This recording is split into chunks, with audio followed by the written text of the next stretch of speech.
Bonjour tout le monde, ça va? Regardez où je suis ce soir. Je suis à l'étang du Guéoulou. C'est au petit village de Le Cambou. Donc toujours dans les Côtes-d'Armor. Je ne suis pas encore sortie de là. Et je suis au petit camping qui est là-bas. Voilà. Donc là je fais le petit tour du lac sympa. Donc quoi vous dire sur cette étape? J'ai marché 22 km je crois, quelque chose comme ça. Parce qu'en fait il y avait 20 km mais après il y avait le camping est un petit peu plus éloigné du village. Donc ça m'a rajouté un petit peu. Il y avait plus de centres de points d'intérêt. Oh là c'est joli. Il y a un petit ruisseau, une petite rivière qui arrive là. Sûrement la rivière qui alimente l'étang. Donc du coup, plus de centres d'intérêt, donc il y avait des jolies croix, il y avait des jolis points. Voilà, alors les points de vue non, parce qu'il n'y a pas beaucoup d'altitude, hein, mais il y a quand même, voilà, on voyait les champs, j'ai fait plus de chemin en forêt, enfin voilà, c'était bien sympa. Et surtout le petit truc qui m'a beaucoup amusé ce matin, c'était la chapelle Saint-Jacques. Donc je suis passée à la chapelle Saint-Jacques, j'y ai déposé du coup un petit peu de ma terre pour m'enraciner un peu plus et pouvoir aller plus de l'avant par la suite. Donc la chapelle Saint-Jacques, j'ai même fait sonner la cloche. Comme ça, Saint-Jacques va, j'espère, me protéger pour la suite de mon Montreux-Brèze. Voilà. C'est vraiment sympa ici. Là, il y a le soleil. Alors, je vous explique, parce que là, il y a le soleil, hein, super, mais c'est que maintenant qu'il sort. Hein. C'est pour ça que je me balade, c'est parce que maintenant, il y a le soleil alors que je ne l'ai pas vu de la journée. Salut, d'ailleurs, je fais coucou. Salut. Et parce que je ne l'ai pas vu beaucoup. Donc je me suis réveillée ce matin vers 6h30 et en fait il pleuvait. Donc voilà, il s'est mis à pleuvoir. Il a fallu que je suis restée sous la tente à l'abri jusqu'à ce que ça s'arrête. Et bon, une fois que ça s'est arrêté, j'ai eu le temps. J'espère que vous entendez bien. Une fois que ça s'est arrêté, j'ai réussi à déjeuner, à plier les affaires et tout. Et puis au moment de partir, hop, c'est reparti, la pluie est revenue. Et du coup, il a fallu que je m'habille en conséquence parce qu'en fait, il a plu, il a bruiné. Alors, je me fais attaquer par une espèce de chien. Voilà. Alors, on va reparler des chiens parce qu'aujourd'hui, il y a eu cette petite chose là essaie de me bouffer. Elle voudrait bien me manger. Et du coup, voilà, j'ai marché sous la pluie pendant très longtemps, jusqu'à 11h, il a bruiné. Il pleuvait pas trop fort, donc du coup avec ma cape de pluie, ça allait. Je vais faire gaffe pour le chien, mais qu'est-ce qu'il me veut lui? Voilà, alors ça c'est le premier danger des randonneurs, c'est ça. Et les gens, quand ils réagissent pour rappeler leur clébard, voilà. Ah, je vous jure. Enfin, oui, parce qu'aujourd'hui j'ai eu 2 fois, là regardez, c'est la 3e fois de la journée qu'il m'arrive ça. Alors moi j'appelle les gens, je leur dis vous ramenez votre chien et c'est bon quoi, hein, parce que là c'est pour ça que j'ai attendu qu'elle le rappelle pour avancer, parce que les gens ils se rendent pas compte. Hein. Un chien il se croit agressé, en fait il peut vous mordre, donc c'est vraiment très dangereux. Comme vous avez pu voir, il aime les petits chiens, mais les gros chiens aussi, parce que cet après-midi il y a vraiment un gros chien qui me regardait comme ça.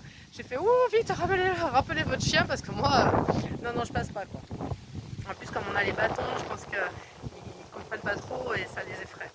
Donc qu'est-ce que j'étais en train de dire? Je ne sais plus. Oui, donc il a plu jusqu'à 11h, doucement, donc j'ai pas remouillé les affaires, donc ça allait, heureusement, parce que là j'ai passé toute la journée hier avec tout mouillé, c'était vraiment pas sympa. Et il y a encore des choses qui sentent un peu le vous savez quand le linge n'est pas bien lavé, là, qu'on l'a laissé trop longtemps dans la machine ou qu'on l'a pas bien séché, cette espèce d'odeur un peu bizarre, et voilà, surtout il y a toutes mes affaires qui sentaient comme ça. Là j'ai fait la lessive, ça va aller un peu mieux j'espère. J'ai pu me laver aussi, parce qu'à l'eau chaude, parce que bon, j'ai pas pu me laver hier soir, donc voilà, j'avais fait vraiment vite fait, voilà, c'était juste sur un petit bout de lavabo à l'eau froide, c'était pas terrible. Du coup, voilà, j'ai donc tracé jusqu'au petit village de Cambou et jusqu'à son très bel étang. Et j'ai discuté avec le gars du camping et puis je peux constater aussi que vraiment il n'y a personne quoi. Centre de Bretagne, alors il n'y a pas un chat. Là au camping il n'y a personne, c'est une catastrophe. Alors il m'a dit non, les gens ils viennent pas aussi loin dans la Bretagne, ils sont tous sur la côte quoi. En fait les gens quand ils viennent visiter la Bretagne ils vont au bord de la mer, de l'océan, ils vont faire les côtes, mais dans l'arrière-pays, dans la campagne, il n'y a personne. D'ailleurs aujourd'hui j'ai vu un panneau qui annonçait des terrains, au Cambou, ah oui c'est au Cambou, quand je suis arrivée au Cambou. un grand panneau, il y avait marqué 5 € du mètre carré pour pour construire sa maison sur un lotissement, quoi. 5 € du mètre carré. Sachant que chez moi dans l'Hérault, c'est minimum 400 € du mètre carré dans un village comme ça, hein. Donc c'est un truc de fou au niveau des prix. C'est très attractif afin d'attirer un peu de monde, quoi. Parce que je pense qu'ils n'ont personne qui habite là. Effectivement, moi je me balade donc sur les chemins, il n'y a pas de randonneurs. Je me balade sur les routes, il n'y a pas de voiture. Ah ben je suis pas embêtée, hein, il n'y a personne sur les routes, hein. Je veux dire, je peux croiser 5 voitures dans une... Oh, je me suis fait attaquer par le chien, en direct. Stop. Oh là là, c'est pas possible.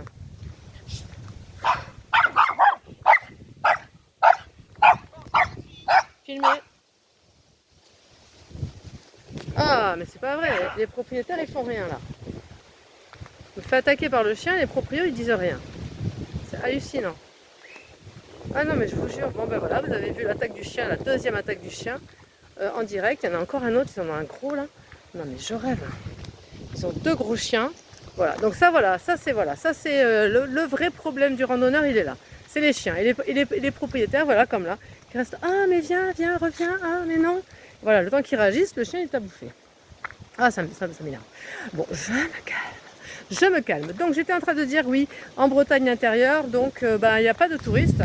Moi je vois, hein, je croise personne. Franchement, je suis très solitaire. J'ai hâte de vite arriver à Vannes, de me retrouver de l'autre côté là-bas. Il y aura du monde. Parce que autant les premiers jours quand j'étais sur GR34 et puis sur les villages proches du littoral, alors là il y avait des gens, ça bougeait. Je rencontrais des randonneurs, pas forcément sur le Trobrez, mais il y avait des randonneurs, il y avait des gens qui se baladaient, il y avait des touristes, il y avait des gens qui travaillaient. Enfin, je sais pas, c'était beaucoup plus vivant.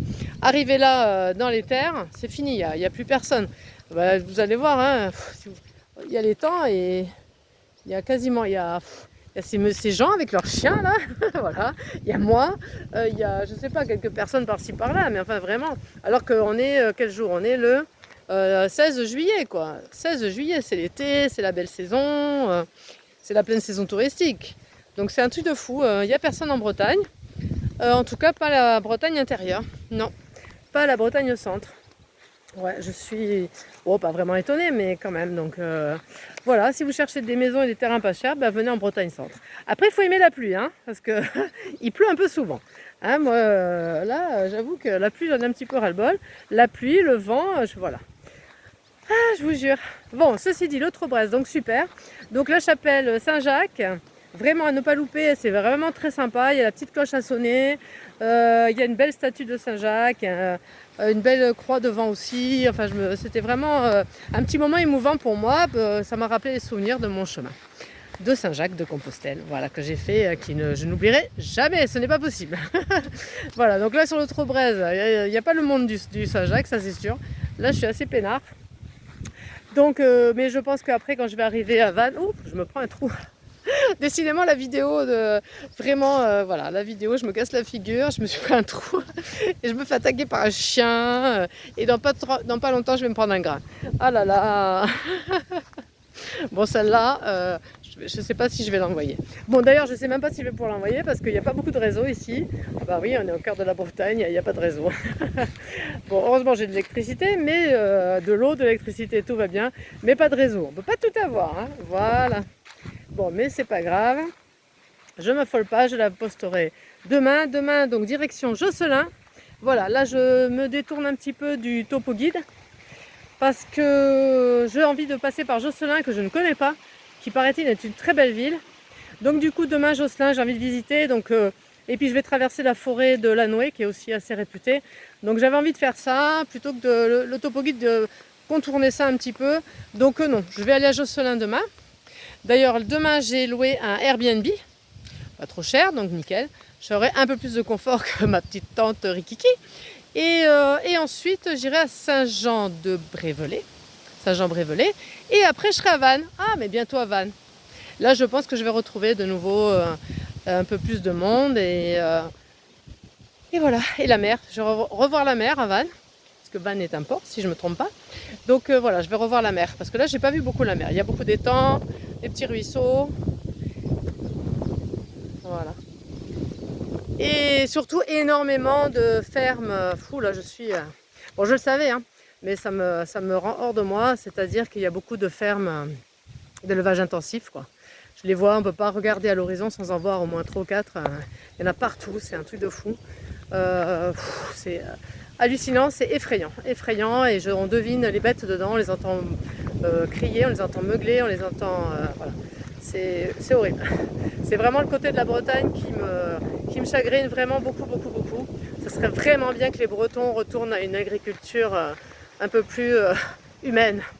Voilà, si c'était possible de revenir à quelque chose d'un peu plus, un peu moins dans la souffrance animale et dans l'irrespect total de l'animal. Voilà.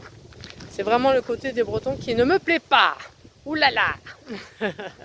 Bon, allez, je retourne à ma tente. Je vais me mettre un peu à l'abri parce que je crois que le rayon de soleil c'est terminé. Regardez ce qui m'arrive là. Je ne sais pas si vous voyez, mais c'est un peu gris noir. Hein. Donc ça va peut-être un orage, peut-être un grain. Donc comme j'ai pas envie de me remouiller, que je suis toute sèche là, je vais vite rentrer à ma tente. Donc je vous dis à demain à Josselin. Ciao ciao.